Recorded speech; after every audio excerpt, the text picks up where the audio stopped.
traders, FX Pip Collector here. Today is Monday, August 26th, and this is my recap of the top 8 videos of the day. And the pound US dollar came in number 3 today, so we're going to do a quick recap of the 1 hour time frame. If you didn't see my full top down analysis on the pound dollar from this morning, make sure you check out the video linked at the end of this video over here. So, very overlapping day today because it was a bank holiday and it was Monday too, so that doesn't really help.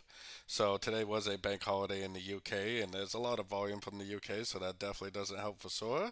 Tomorrow is a little bit better. Tomorrow we have consumer confidence for the US. We have this housing news, probably not a huge deal. And we got manufacturing index tomorrow also. So, tomorrow should be a better day for sure, at least as far as some volatility in the market.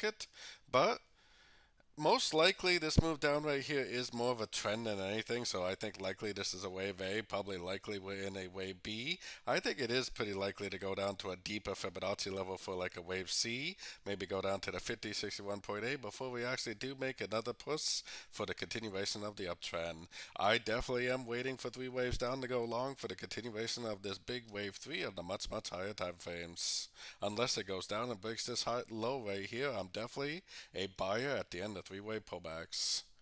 So don't forget to join my free Discord group, which is linked down here in the corner. And as always, thank you and happy trading.